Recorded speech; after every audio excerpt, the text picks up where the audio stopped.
Welcome back. I'm Curtis Smith. Today we're visiting Lee County again with the Lee County Extension Service Master Gardeners. Shelley Marsh Rice is going to show us some of the things that people are having problems with over on this side of the state, things that should be real interest to you. Shelley, what do we have here? Well, this winter we've had more moisture and winter damage than usual. We've had a few ice storms, and one of my trees, a willow tree, took a pretty good beating. And I don't know exactly what to address on this issue. Can't complain about the moisture, No, I but can't complain about the moisture. Who says it never rains, it never snows? right. But when it does, something else happens, and we That's have to right. deal with this. And this is a common problem. A lot of people in New Mexico have branches that break either in the summer or in the winter, and they wonder what to do with it. So this is a real good one. And what we look at here is, what should we do? You got this scar here. You could cut that off, but that's still going to leave a scar on the underside of the other branch. Right. So it's probably better to remove that whole branch. And that's cutting a lot out. But looking at this particular tree, it's right next to a fence. You got a pole that runs through it. And it's awfully close to it. Yeah, and so you're going to have a problem in the future with that. So it's probably better to remove that whole branch. You want to bring it down in pieces. If you cut it right now, you're going to bend the fence. But you can begin taking pieces of that out and then prune it out at the base here. I see. And prune properly. As I look at this, I see a hollow spot down below it. There is. That means there is some rot, probably from a pruning cut or a broken branch that happened earlier. Cottonwoods and willows are very prone to such things. So that means this is a weak branch anyway. It's probably going to split out in some wind. You're lucky the whole thing didn't break with the ice. So it's probably wise to remove this whole branch.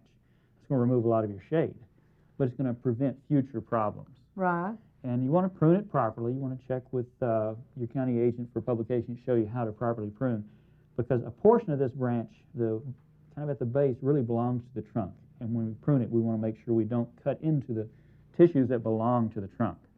But now what we were looking for is to get the rotten part out under Well, here also. Down here, you're not going to be able to remove that. So you're Right. just going to cut that so the branch doesn't break because of the rot.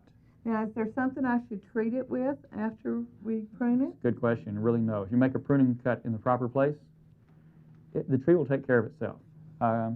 Trees in this group, very, very soft wood, prone to rotting, are going to have problems anyway. They're already there. This tree is, because it's showing the rot there, is on its last legs now. You might want to plant another tree somewhere nearby Right, so that you've got a new tree once this one finally does go out, because you need the shade. right. And it will eventually go out with the, Well, cottonwoods, willows, and trees like that tend to be fairly short-lived, I see. especially in this area. And so if you can get 30, 40 years, you're doing really good. Some don't even make it that long. Right. Okay, but that's a good question. I see you brought us something else as well. Yes, we have several of our master gardeners, and one of them brought the grapes Uh-huh. in, and she's trying to propagate them. Mhm. And she had them in a utility room that got fairly cold, and they leafed out, and then they just quit. Okay, I see some problems. Look at that. There's a little wound over here. It's not bad. That's just where the bark is drying up. The big problem on this one is the cool. This would root better if it were warmer. Is there a certain temperature that the water ought to be? You want to keep the water up around 70 degrees or so. I see. And the air can be cooler. In fact, a lot of plants propagate better if they have what's called bottom heat. So you're Right. heating the soil and letting the top portion be cool. And one thing I've tried in the past is to put an aquarium heater Right. inside there.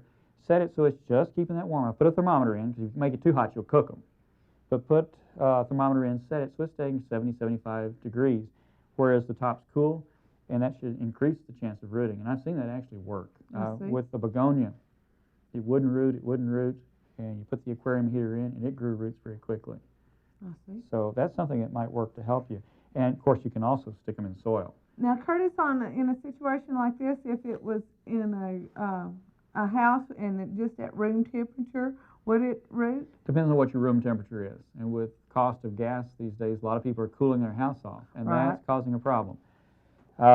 If you're keeping your house up around 80 degrees, 70 to 80 degrees, it'll probably root a lot better. But in a place where it does cool off, a lot of the time, water stays cool, it's going to be slow. And a lot of people are cutting their heaters off at night, too, with the cost of electricity and gas.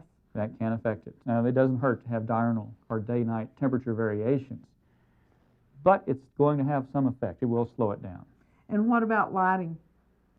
Light is important once the leaves appear. Until the leaves appear, you're okay. When the leaves come out, then you need light. Now, having leaves is not bad because you still got the water as long as it's drawing water off. I see these are wilting, and it looks like there's a little powdery mildew developing on it. But the leaves will create sugars which will translocate to the bottom and feed the growth of roots, which is important. Right.